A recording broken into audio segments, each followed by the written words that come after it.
Hello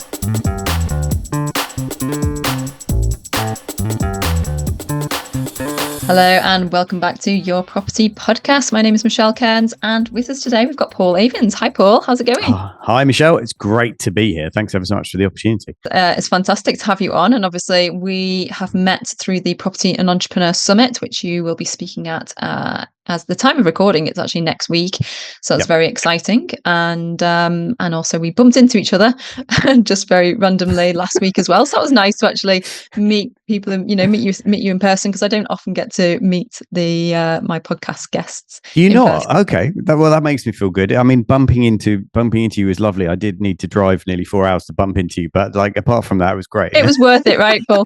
Totally. The coffee was amazing. It was fun. Well, before we get into yourself, just for people who don't know, I've got a quick bio to read out. So, okay.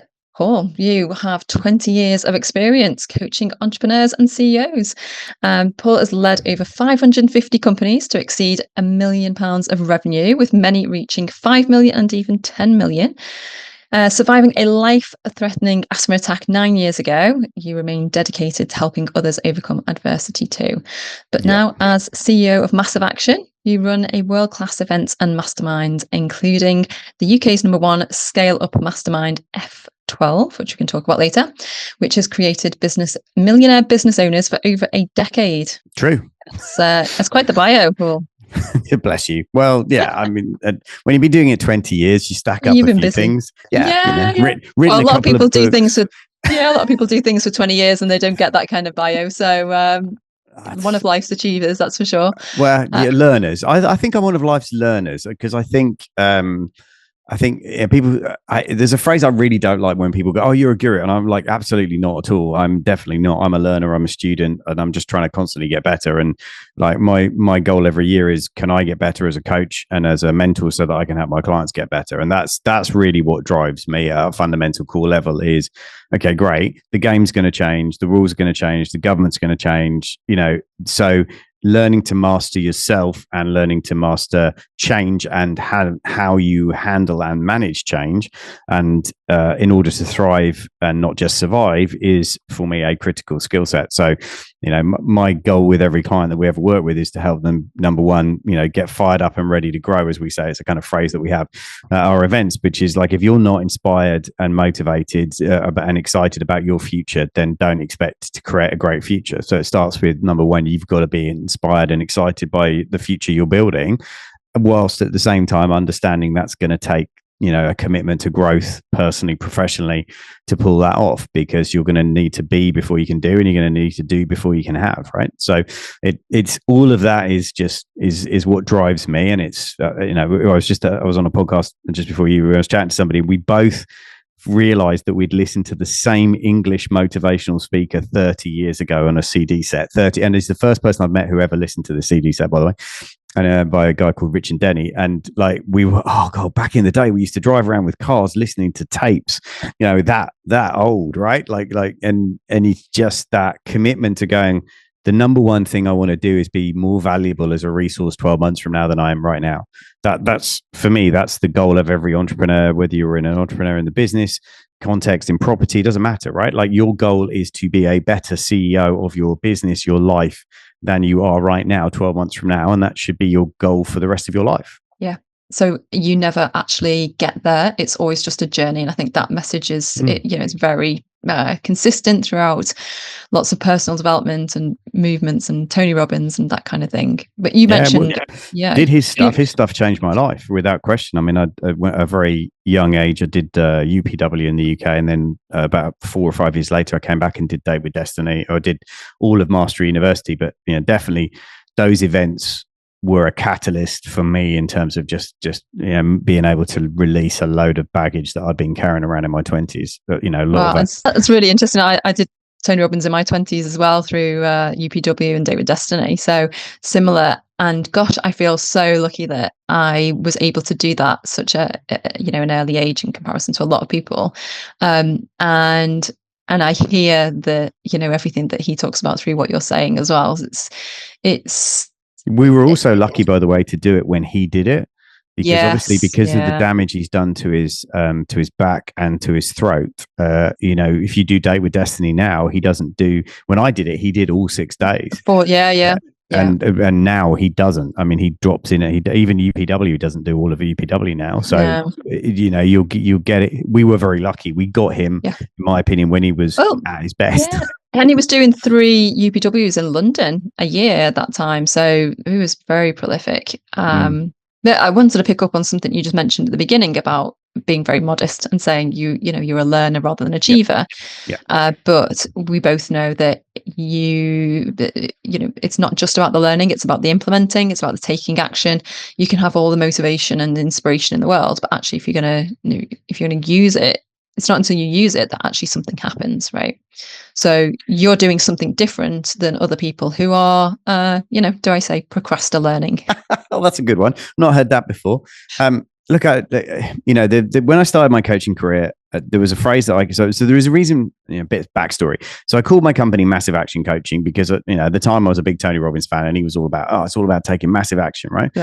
I would say it's more about taking consistent action than necessarily massive action all the time, because you can burn out doing that. So a consistent high level of execution is going to win, right? But I started this phrase when I used to speak on the circuit a lot, and I used to finish my events by saying, listen, it doesn't matter what we've said, but you get paid on what you get done. And that's kind of stuck. And it's about, look, because you only get paid on what you do. It doesn't matter what you talk about. It doesn't matter the ideas that you have. It doesn't matter the plans that you have if you don't take action on them consistently. And, the first 3 letters of the word action spell act. Right, you have to act. You have to move forward. Right, and like for me, it's like there's just every day the goal is keep moving forward. Those 3 words are just like embossed in my brain every day. It's like keep moving forward. That's your job. And sometimes you're going to move forward and you'll travel 10 kilometers in a day in terms of distance towards your goal, and sometimes it'll be you move forward 3 inches.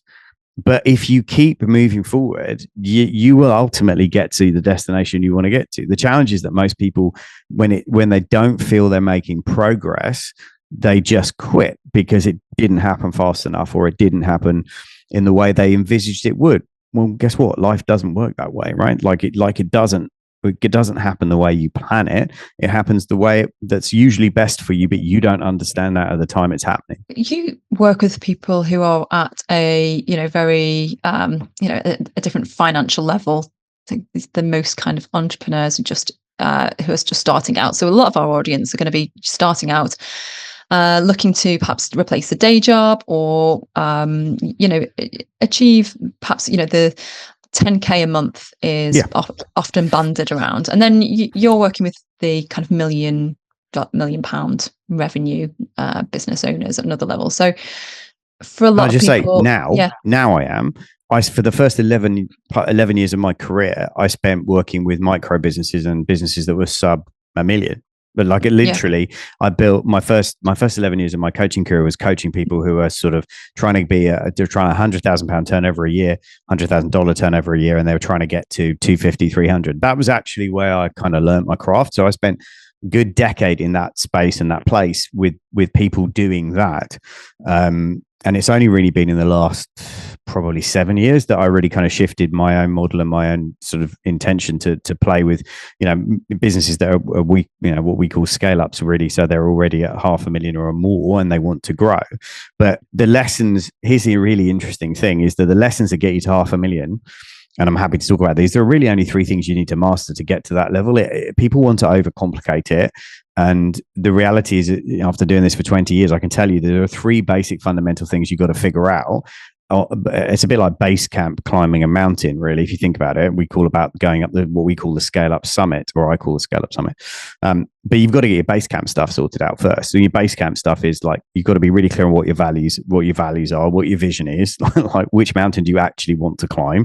So you've got to get clear on what your values are, what your vision is, and you've got to get clear on also just kind of like, from your perspective, what is your purpose? Why are you wanting to do this? And why are you going to want to put yourself through the growth journey you're going to go on? And you've got to be really clear about that stuff before you even, because that stuff sustains you when motivation doesn't.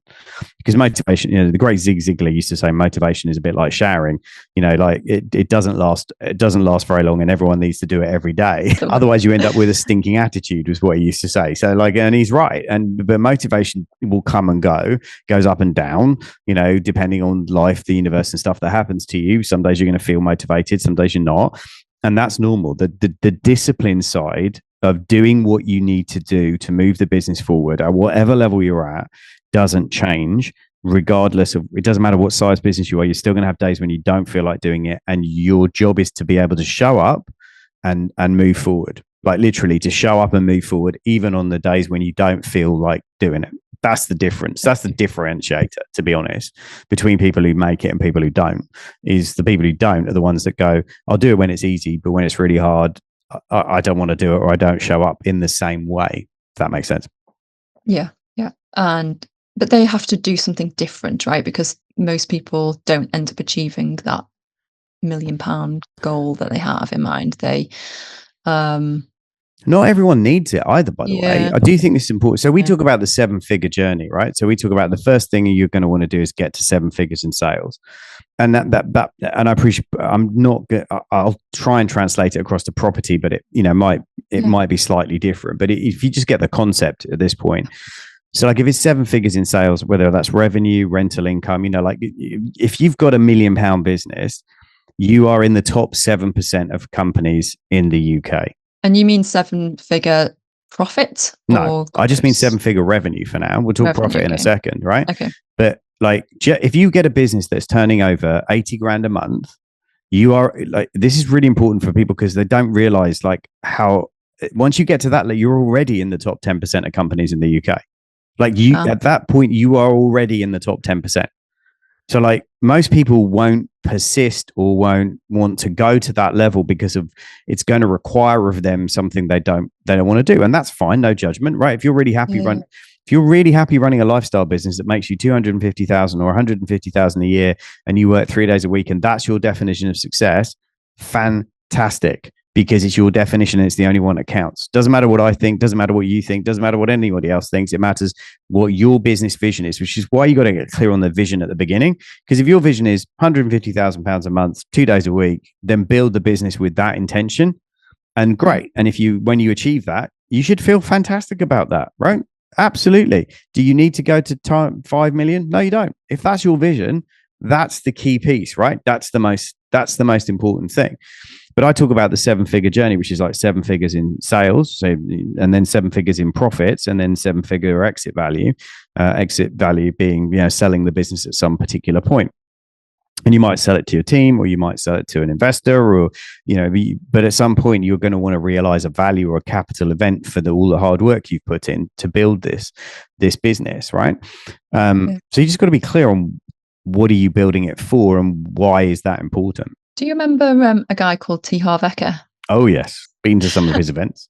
Yeah. I remember him talking. There was one thing that maybe just popped in my head then as you were talking, and it was about that, if you aim for this kind of, if you aim for good, then you're going to get poor results.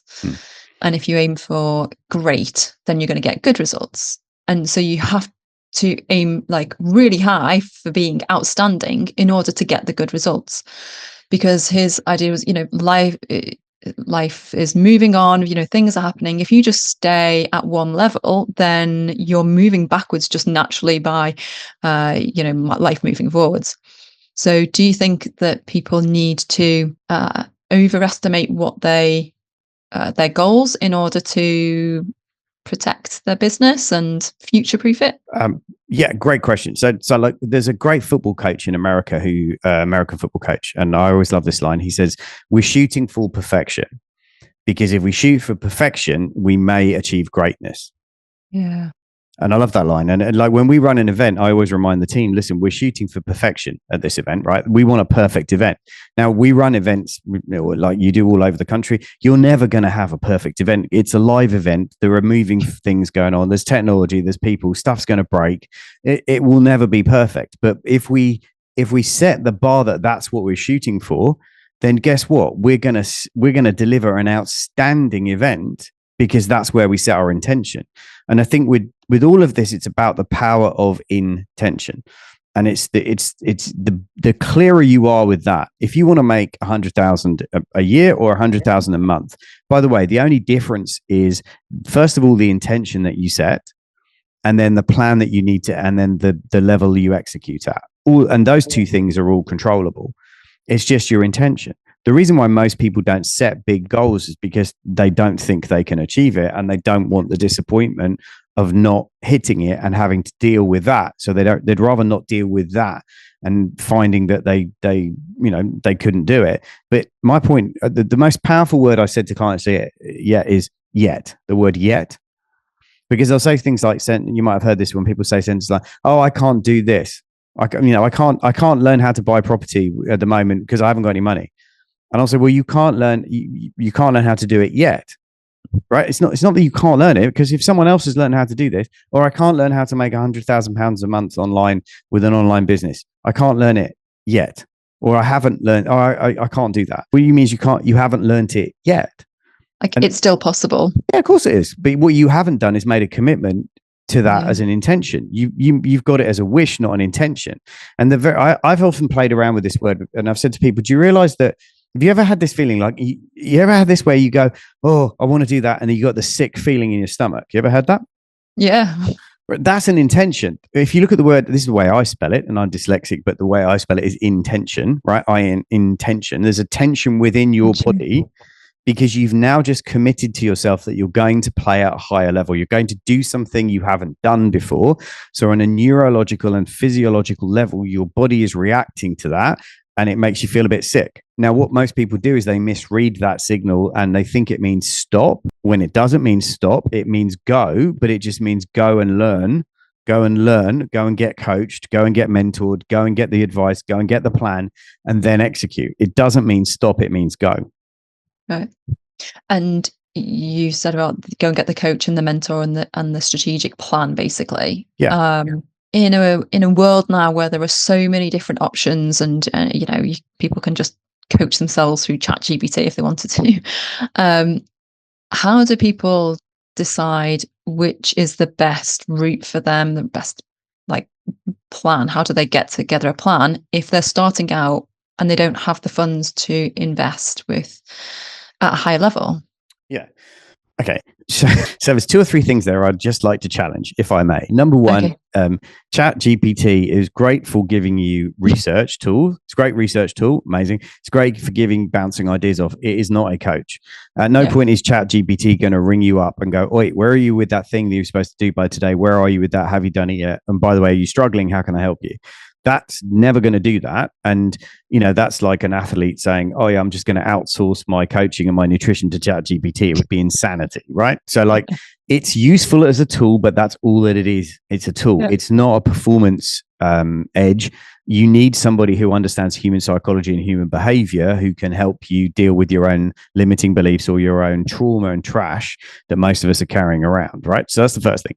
Secondly, the best thing about the world we live in now, bear in mind, when I started coaching 20 years ago, if you wanted advice on how to grow a business, you had to read a book or buy a full set of CD courses from Nightingale Conant back in the day. Now, there's just so much great advice out there for free on podcasts or low-cost seminars you can get to, or online classes you can take and you can buy.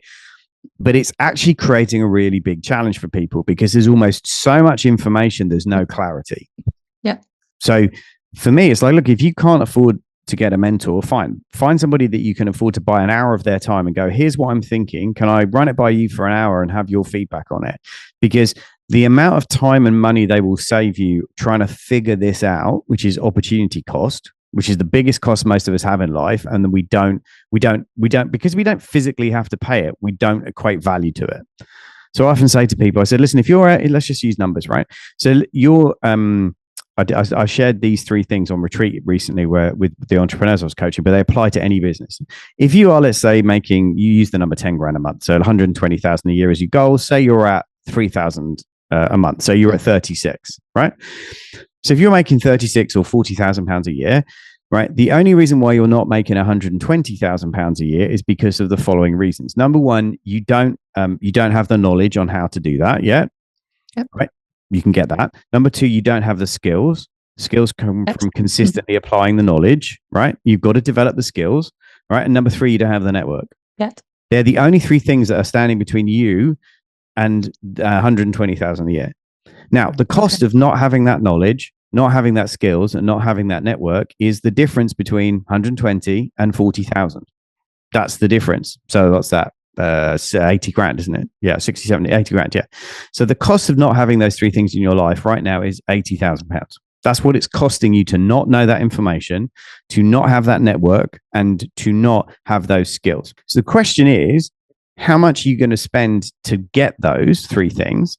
And if I said to you it was going to cost you £5,000 to get the skills and the network, or to get the knowledge, the network, and the skills over time is a time element, and you've got to put in 4 hours a week, right? That's the time commitment. The other two require cash. But you would get a payoff of £80,000 for that money and that time. Would you take that bet? Would you take that deal? The answer is yes, you would.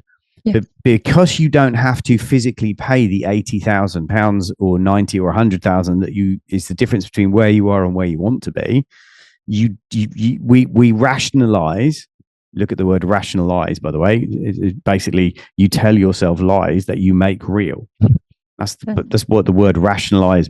If you look at it and you unpack that word, right? Yeah. Okay. Yeah. So I was talking to somebody today, and they said, "Oh, like you've got to be careful you don't have victim written on your t-shirt." I said, "You want to be careful you don't hang around with the two people who make you a victim, which is Vic and Tim, right? You want to look out for where if you turn up in a meeting and there's three of you in a meeting, two of them, one's called Vic, one's called Tim, and you're the third one in the group. Leave, just leave. Oh, wow. Go. I'm out." That one.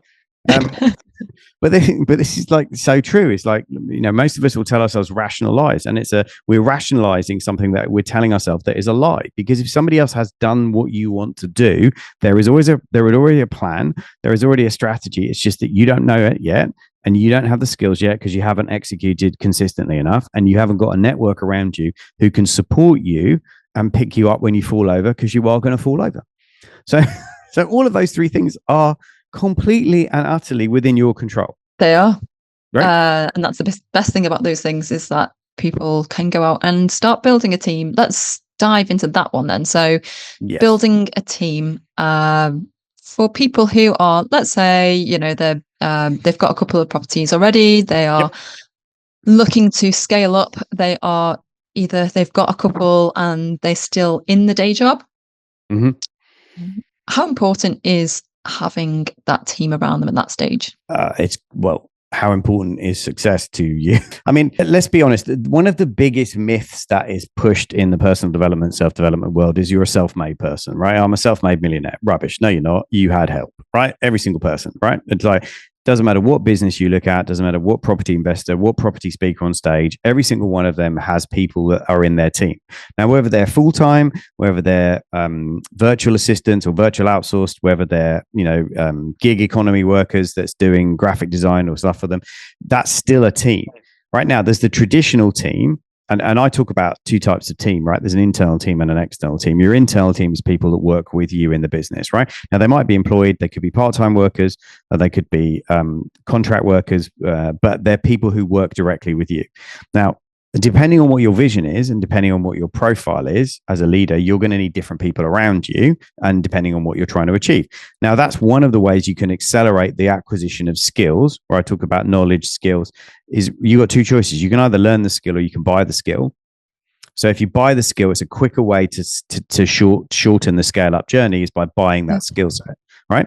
So now, obviously, because of the change in the UK government and the changes they've made, employing people is getting more expensive, right? If just minimum wage has gone up, and as has national insurance in a big way, right? So the cost of hiring people has suddenly got more expensive. Now, this is going to open up a massive opportunity for any entrepreneur at the moment. And here's where I see the opportunity.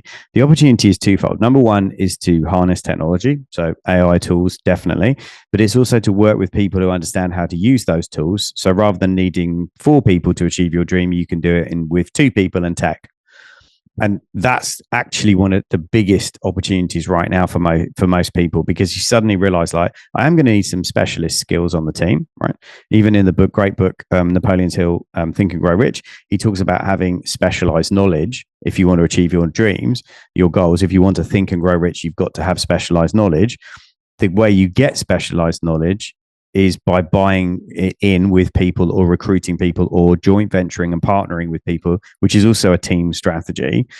But they're your internal team, right? So like you've got to figure out what skills and knowledge do I need? Do I want to spend a year learning that, or would I rather buy it and be able to execute faster because I can buy somebody on the team who's got that knowledge? Deal sourcing being a good example. Do I want to learn deal sourcing, or do I want to partner with a deal sourcer who's already got the knowledge and the network, which means I can move faster?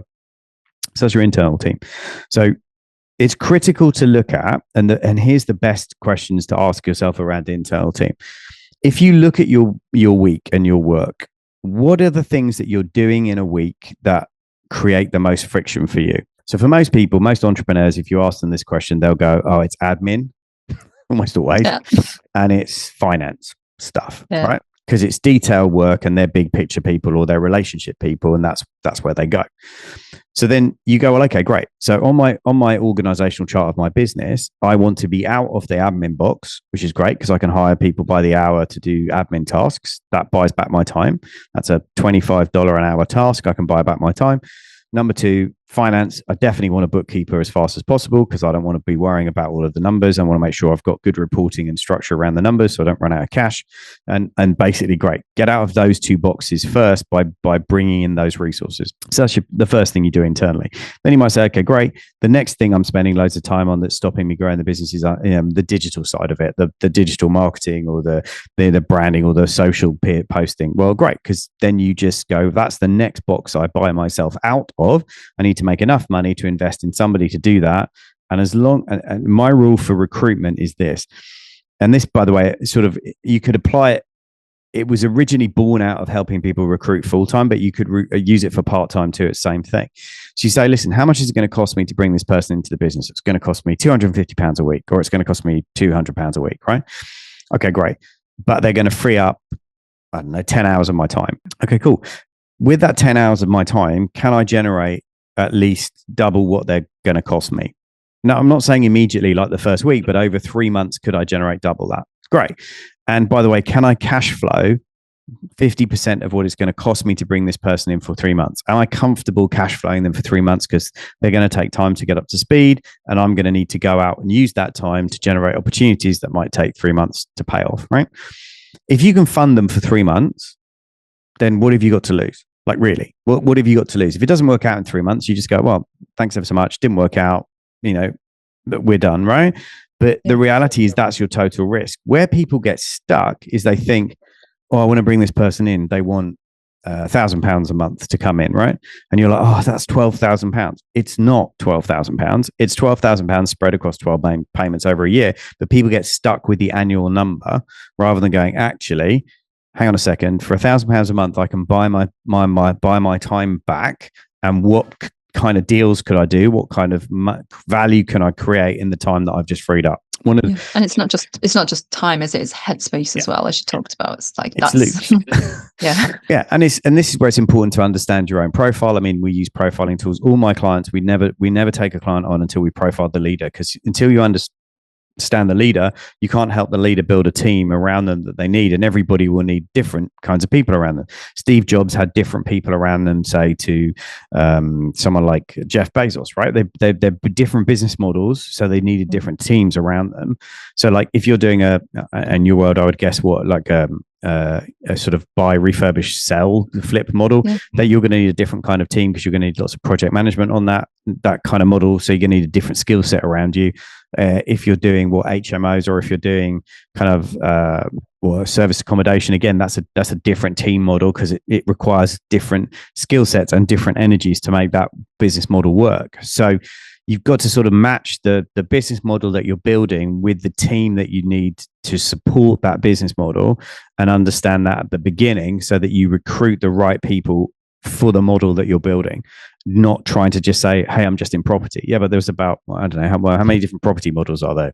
I don't know, 7, 8, 9, probably different ways to build a property business. So you got to go, okay, what's the model I'm building? And then what are the people that I'm going to need internally to support that model, so that I'm working on the business, not in the business, which is the cliche, it's been banded around. I spoke on stage early on in my career with Michael Gerber, who coined that phrase with the E-Myth. But the reality is that most people go, well, that's great, but well, what should I be working on? Well, you should be, this is where I come at it from the language of, you have to be the CEO of your future, of your own business, right? It doesn't matter whether your business turns over 50 grand a year or 5 million a year, you are still CEO.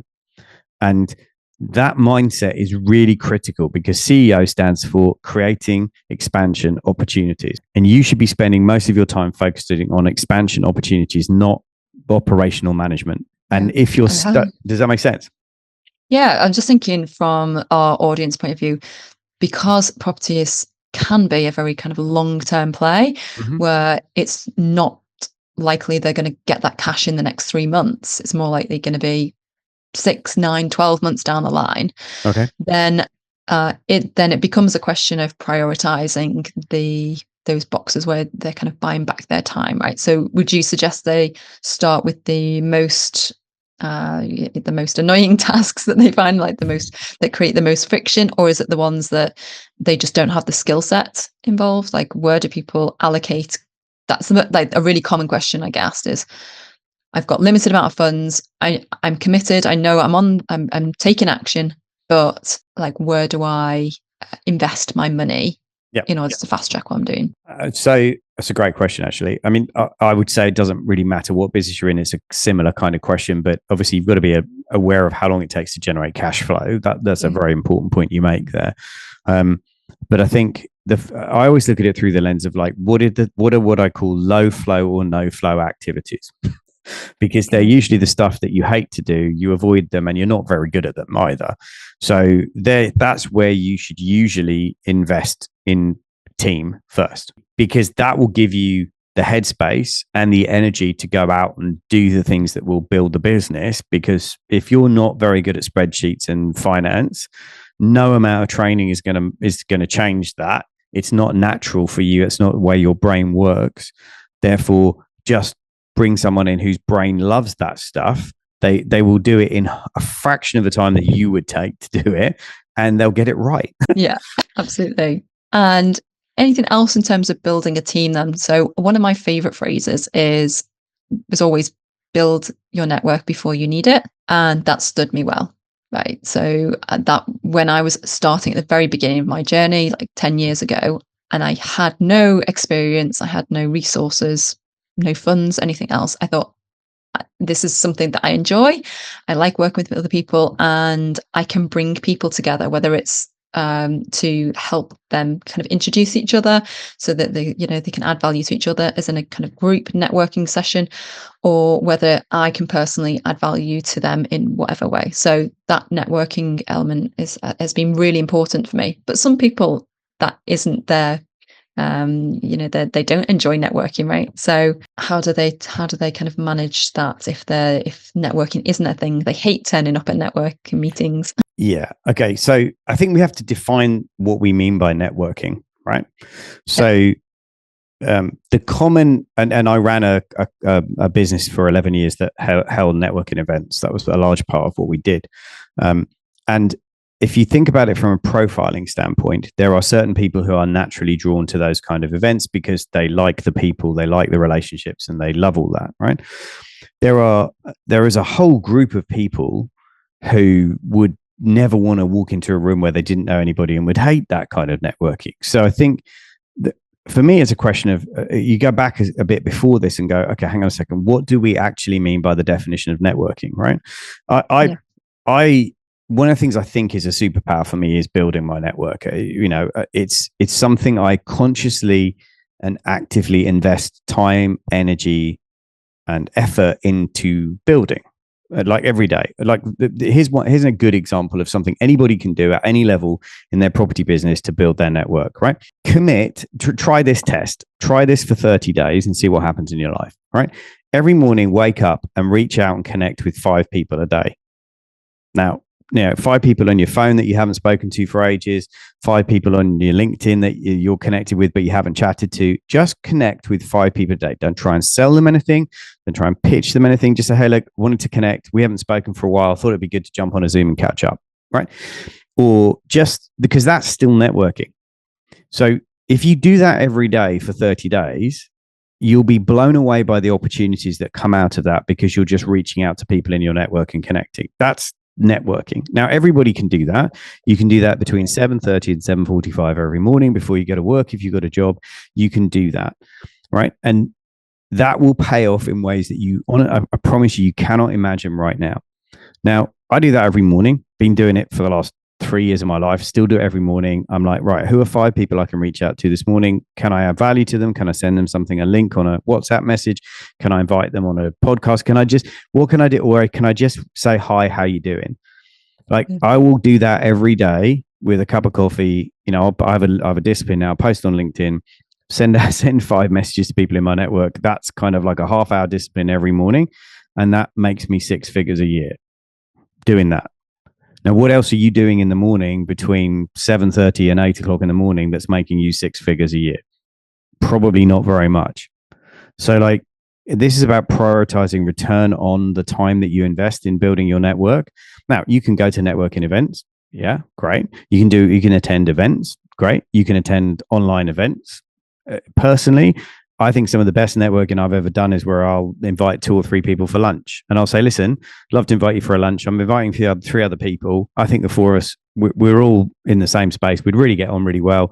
Let's all go for lunch, and do little meetings like that where you get deeper connection. Walking into a room I actually find it hard. So the event we're doing together in a week's time, like walking into a room with 80 people, unless I'm on stage speaking, is hard for me. I'm not going to lie. It's hard, right? Yeah. Like every single one of us, and I've done this for 20 years, it's still not easy to do. Yeah. But you go, well, okay, great. Like if I'm attending a networking event, here's the strategies I tend to use. Number one, I'll try and connect with the people who are hosting it. So I had the chance to meet you. It meant I had to drive an hour north from Chester or whatever. Doesn't matter. I'm going to do it because I want to connect with you, want to meet you before, just want to say hi, so that when I walk in that room, I know some people in the room. That makes me feel more relaxed. Number one, right? Number two, I will try and get hold of a list of people who are attending or speaking, and then I will connect with them on LinkedIn. Or I'll first of all follow them, actually, and then I'll connect with them on LinkedIn, so that by the time I do show up, at least I've had some connection with people. Like when we run our events, we run VIP networking dinners in London. We will always send out a list of everyone who's coming and links to all their LinkedIn profiles, because I think it helps people connect before an event. And I know it takes our team a lot more time, but we felt that way everybody turns up going, oh, I'm looking to meet John, or I'm looking to meet, Michelle, rather than there are 80 people in the room and I've got to figure out who to talk to. Does that kind of make some sense? Yeah, absolutely. So the other thing I would go, right, okay, so this is about discipline as well, right? So you go like 5 people a day, and then once every 6 weeks, I'm going to host a lunch, or I'm going to invite 4 people to lunch. If you did that every month for a year, the power of your network would be immense. And it's not just about who you know, it's about who knows you. That's the flip bit of the networking people that I think people forget. It's not just about who you know, it's about who knows you. And that will build over time. And it's an asset that just keeps growing, but it's a bit like a plant. You have to keep watering it. You have to keep paying attention to it. You can't just leave it alone. You've got to keep adding value to it. That's the water in the analogy, right? But if you do it, you get to a stage where people go, oh, I've got a problem. And they message you and say, Michelle, look, I've got this problem. Do you know someone in your network you can plug me into? And then you become like this conduit that everybody kind of goes through to get to other people. And you own the value then in that community, because people see you as the custodian of the community that you've built. And that will deal flow. I promise you, deal flow will happen. Investors will fund you. Investors will come to you saying, I've got money for a deal. How do you know anyone who needs a deal? Because you're seen as this trusted kind of custodian in the middle that's looking after everybody's interests. And if you do that, it will unlock a massive amount of opportunity that will accelerate you to 10 grand a month quicker than you will ever realize. It just has a slower germination time than most people are happy with. And when you spend that time in the morning, and you might have those 5 people you connect with, do you revisit like people who you haven't spoken to for like a while? As in, I mean, do you work on existing relationships and try and nurture those, or is it kind of 5 new people, 5 new people, 5 new people? No, good question. It's a mix. And it depends. If I'll often ask myself, right, who do I need to follow up with today that I'd spoken to or I've met in the last week or so? So who do I need to follow up with? Also, who do I reach out to that I haven't spoken to for 6 or 9 months or 12 months? Who do I need to reach out to that I haven't been in touch with? And just asking those 2 questions will allow me to usually scroll through LinkedIn or WhatsApp and just send out some messages. And not I send 5 messages. Doesn't mean I instantly get 5 requests from people. Go, oh, brilliant! Can I work with you? Would you help me? It's like, no. Sometimes people go, oh, great to hear from you. Hope all's well with you. And I'm like, yeah, great. Everything's good. Glad you're all right. Like, I'm not looking for a payoff. I'm just looking to reestablish the relationship or reconnect with people. Payoffs will come later down the road. I'm not trying to rush people. I mean, every single person who's listening to this will have had the awful experience, if you're on LinkedIn, if someone connects with you on LinkedIn and they immediately message you with I'm sorry to message you. I'm not trying to sell you or spam you, but we do this, and this, and I'd love to have a chat with you. Here's a link to my calendar. I'm like, go away. Like, I don't, like, I didn't really, first of all, I just allowed you to connect with me. I didn't say you could. And secondly, what the hell makes you think you can send me your calendar link? That's something I request you view, not something you spam me with. So it's like people need to slow down and just realize that your network takes time to build, and to build the trust in it takes time. But if you invest that time and you think of it as an investor, as you would invest in a property, if you think about it investing, you're investing time, not cash. That's what you're investing. The payoff becomes huge, but it does take a while to build. Cool. We could talk all day. I just think networking is such an underrated skill. Like, I'll give you, if I can, for everyone, because I think this is, as I said, I ran networking clubs for 11 years. And I see this all the time. When most people are asked to introduce themselves, they do a shockingly bad job of it. Yeah. Like, hi, who are you? What do you do? Oh, right. Like, yeah, well, I do a little, everyone will downplay. I do a little bit of property investing, and, I kind of do this and I do that. It's like, no. You have to name it and claim it. You have to say, hey, look, my name's John. I'm in the process of building my property portfolio, looking to get to 17 properties in the next 2 years. And, I'm really excited to be here. What do you do? Like, if that's your energy, I'm like, wow, okay, cool. John could have no properties right now, but he's going somewhere. Yeah, but he's going somewhere. He's got energy, and I'm buying into his excitement. And I think one of the things I really, and I often get this leveled at me, it's like, you're too enthusiastic for the UK, Paul. Can't tone it down a bit. And I'm like, I actually had somebody who's a professional speaker in the professional speaking industry say to me, Paul, you need to stop being so American. You're just too full on. I'm like, listen, if I'm too full on, it's because I'm excited about life. And if that is a turn off for you, then I'm probably not someone you should hang around with. Because it's like, if you're not excited about your life, watch what happens when you get to the end of it, because you'll wish you had been. Like, do you know what I mean? It's like, and when you meet somebody and they say, what do you do? And it's like, even if you say, listen, we help, like, there's a really simple formula. My business helps. Who do you help? Do you help tenants? Do you help councils? Who do you help solve this housing issue, or solve where they're going to live issue by creating amazing, apartments to live in? Whatever your pitch is. But you've got to get really good at that 1 minute pitch, because you're going to say it a lot.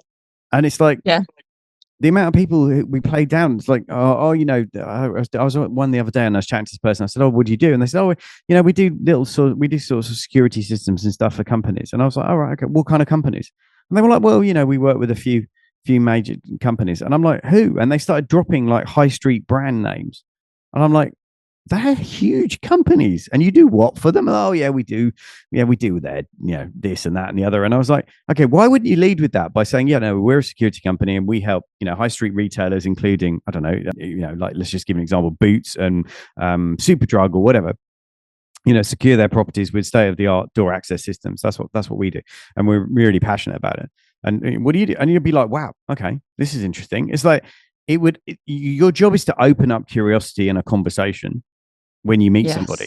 It is, and obviously we both worked through Daniel Priestley in the Dent.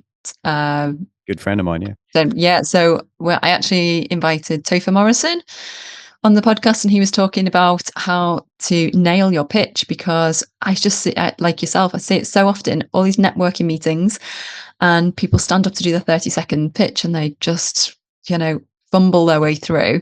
It's very easy to stand out, right? Oh, that's shocking. Well, shockingly, it's really easy to stand out if you, number one, are really consistent with what you say. Consistency is a really key thing. Number two, have a level of clarity about what you say that people go, oh, great, you're for me, or oh, you're not for me.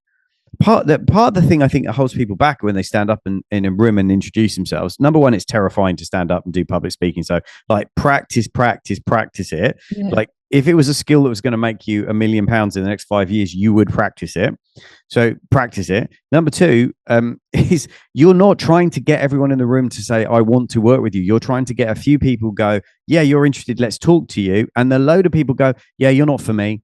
That's not what I'm looking for at the moment. You're not that. When you realize your job is to divide the room into people who are going, yeah, I'd like to talk to you, and absolutely not for me at the minute. That's the job of that presentation. Well, we've talked about networking, talked about building a team, talked about scaling up, and let's wrap up by saying, what are you working on now? What's your current muse? Oh, muse is a good word, isn't it? What am I currently working on? That's a really good question, actually, because I'm sort of in the middle of transitioning from some stuff we've been doing to really putting the hammer down on writing 2 books. So I'm in the middle of writing a book called The Scale Up CEO, like how to be the CEO of a seven-figure business, right? So I'm writing that at the moment, putting that together and working on that. That's kind of my next thing. And the other thing I'm working on is creating online courses around like how to recruit people and how to attract great talent. Because for me, I think that the level of success you want to go to is one person away. So it's one person either in your team or your network. You are just usually one person away from the next level of growth you want to be in. And I'll leave you with a story to make this point. So I had a conversation with a client of mine who was in a mastermind a year ago. He's been with me for a long time, but he'd got stuck at a certain level and he was about to sell his business. And I said to him, you're just selling your business because you're frustrated you can't find a COO or a managing director to run it. I said, you're just really frustrated and fed up with that process and you haven't met the right person yet. And you're about to sell the business because you're just fed up with the process and you've had enough of it. And I said, you're going to sell it for a price that's a lot less than it's worth just because you're feeling fed up. I said, that's okay, but let's just realize it's not a real thing. It's just an emotional state that you're in. Anyway, we kind of had this conversation and got him through that sticking point. And what was interesting is that within 8 weeks of that conversation, he'd hired an amazing COO, like a brilliant guy, incredible guy. That business absolutely has just skyrocketed this year. And he's just recently exited and sold it. And for for a lot of money more than he would have done a year ago. And that was all as a result of finding one person. And I think sometimes we're really close to cracking the next level we want to get to, but we give up a little bit too soon before we found the next right person. And that person might be someone in your network who introduces you to some great deals. There might be somebody who joined your team and has all the skills that you don't. But the next level you're trying to get to in your life is usually one person away. And if you can just be really clear about who you are, what you do, who you help, and you will attract, and therefore you will attract, and what you're looking for, and saying, I'm looking for a person to join my team, or I'm looking for someone in my network to help me with this. If you're really vulnerable and share that enough with enough people, you will attract the person that will lift you up to the level you can't get to on your own. Well, that's a great place to wrap up. And what if the next person is you, Paul? People, how can they connect? I honestly didn't see that coming. That's terrible.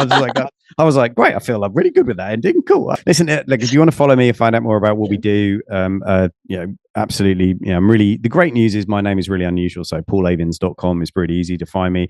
We've got a load of resources there. I post every day on LinkedIn. Probably the best thing is to just go to LinkedIn, type in Paul Avins. I am actually the only one in the world, which is really amazing. So yeah, I know how rare is that? I'm literally the only one on LinkedIn. So connect with me there. Love to connect with you. Love to share. And that'd be really, really great. And if you're particularly interested in finding out about the team stuff, just check out teamdynamics.com. Because we've got a load of free resources and tools and things you can download there to help you with your team. So go check out teamdynamics.com. Fantastic. Well, we'll put all the links to that in the show notes. And for anyone who's listening, if you are listening to this before the event, then do check out the Property and Entrepreneur Summit, which Paul's speaking at on the 9th of November.